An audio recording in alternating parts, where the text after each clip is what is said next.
Gaaf tokko abbaa fi ilma isaa tokkootu harree isaanii takkaas fudhatanii biyya biratti wajjin imaluu jalqaban. Hoggaa kana osoo deemaniiti namticha karaa san qaxxaamurutti jiru tokkotti dhufaniiti namtichi sunis akkana je'een. Isin akkamitti akkanatti gawwaa taatan maaf lukaan deemtan osoo harreen jirtuu harree yaabbachuu qabdan je'een. Hoggaa kana qonnaan bulaan sunis gorsa san fudhateeti ilma isaa duyda harree irra kaa'ee imala isaanii itti fufan. Yeroo dheeraa osoo deemin duraas dubartiin karaa san deemtu takkaas isaan ilaalteeti ilma akkamii maali osoo abbaan hiyyeessi dadhabaan kun akkatti deemuuti ilmi harree irratti ba'ee deema kabajaa hin qabuufi jette. Hoggaa kana abbaan mucaa waan dubartiin jette san dhaga'ee abbaan bakka wal jijjiiruuf murteesse. Ilmi isaatis abbaa gargaareeti gadi bu'ee abbaa ati harree irratti ol ba'i je'eenii deemsa itti fufan. Hoggaa kana yeroo muraasa erga deemanii boodaas gurbaan tokko karaa san irratti itti dhufeeti akkana je'een.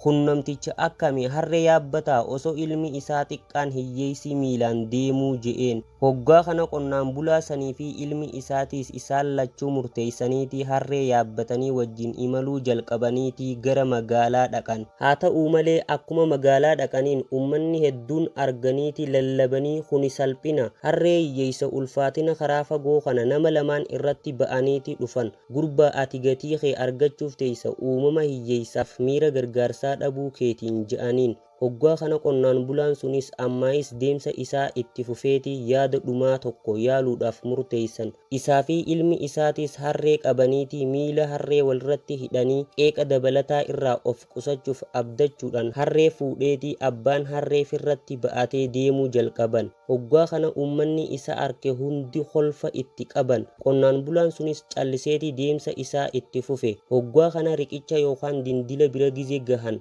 harreen gurbaa san irraa shakaraattee haada kutteetii lagatti kufte. Hoggaa kana qonnaan bulaa fi ilmi isaatis harka duwwaa hafan. Qonnaan bulaan sunis ilma isatti garagaleeti kuninuuf barumsa haa ta'u je'een. Nama hunda gammachiisuuf yaaluun yeroo baay'ee homaa takkaa malee si qisaaseessa. Ati waan takka hojjettullee namni waan siin jehu hin dhabu. Harree qulla oofne nu dubbatan. Siin irra kaa'ee deemne nu dubbatan. Ifiifiin irra ba'ee deemne nu dubbatan. Nulachuuf irraa irratti baaneeti deemne nutti dubbatan. Ammaas harree ol fuuneetiif irraa deemne nutti dubbatan. Akkuma namni nutti hin dubbanne janneeti kana hunda raawwanne. Garuu namni dubbachuu isaanii hin dhiifne je'een. Seenaa tana irraa barnoonni argattan.